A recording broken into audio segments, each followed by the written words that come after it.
Hideous, hungry and loose. Now that's the little line you're going to see for the first time if you watch this movie. We're covering Castle Freak. Came out in 1995, directed by the late Stuart Gordon. And if I can give you guys a tip, see this one first before you see the remake that was made in 2020. This is better. But if you are looking for a scary, atmospheric, lightning-driven monster movie, this is the one for you. And I'm not talking about monster movies like Frankenstein, The Wolfman, The Mummy. Talking about Giorgio. You'll meet Giorgio in this movie. This guy is scary. This movie is scary. This will scare the pants off you. If you want to see a movie that's going to give you nightmares, watch Castle Freak. Seek out and find Castle Freak and watch it, my friends. It's good. I mean, Stuart Gordon made this movie on a budget of about $500,000, but there's a reason for that. If he was to make a movie on a very low budget, he had creative control over the whole thing. So he could show everything that was shot. I mean, the version is that I have here is the uncut director's version, and I think that's the only version that exists. So thank you, Stuart, for that. You're going to see a lot of gore. You're going to see a lot of violence in this thing. We have some returning actors, some of my favorite actors, Jeffrey Combs and Barbara Crampton in this one. They star together in Reanimator for the very first time, and then they went on to do From Beyond, and then they did this little gem. Now, Jeffrey Combs plays the part of John with his wife Susan and their blind daughter Rebecca, who inherits a castle in Italy. At first we don't know why, but as we go into the movie, we see this scraggly old woman, the Duchess, cutting up some meat and a piece of bread, putting it on a plate, and descending into the bowels of the castle. At first we don't know why this is happening. I mean, she looks terrible. She looks like she's about to fall over. But she heads down to this cell. And when she opens up the cell, she has a whip with her. A nice little cat of nine tails. And there's a body on the floor, and it's this decrepit, ugly thing. Okay? And then she starts beating it up. I feel sad for the thing because the cries are, oh, shame, man. I feel really bad for what we find out that is her son, that she's taking her anger out on. Giorgio.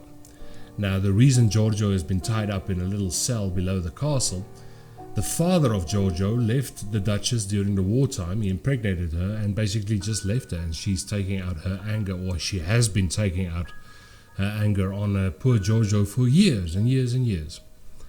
Unfortunately, this was the last feeding session for Giorgio, and the old woman passes away. So some time passes, John and Susan and the daughter get word of the inheritance, so they head over to the castle. I mean, wow, to inherit a castle, that's absolutely stunning. Not if you have a monster in the basement. One day while John and Rebecca is doing a little inventory about the castle, you see they want to sell the place, they want to get rid of it and just move on with their lives. Rebecca stumbles upon Giorgio's cell, and he musters up just enough energy to he kills the cat, the poor cat. I feel sad for the cat, but he musters up enough energy to get out of the cell, and now he's loose in the castle. Now, something that you guys must know, there's a little bit of a strained relationship between John and Susan. She blames him for blinding Rebecca in a car accident and also causing the death of their 5-year-old son. So the marriage isn't really as peachy as it looks. But she keeps on punishing him, she playing the whole guilt trip the whole time on him. Plus, poor John is an alcoholic. So one night when he couldn't stand this anymore. He goes out drinking, gets drunk, picks up a prostitute, brings her back to the castle for some little Giorgio sees this, but having never interacted with a woman before, he let's just say it turns out very bad for the poor prostitute. I'm not going to spoil anything in this movie for you, but guys, you need to see this movie. If you're looking for a gruesome monster movie, like I said earlier on, this is the one for you. I mean, the makeup effects, I love the way that the character design on Giorgio.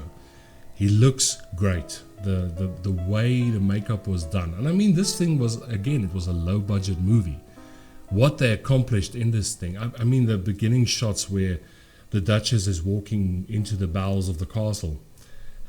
It almost looks like the camera has been handheld, but it gives it that type of thing, you know. It looks great. Coming back to how the castle freak looks. I mean, he chewed off his own lips and he chewed off his own tongue years ago. They make it look so good. But eventually we have this very scary story about a thing lurking around in the dark which you can't see.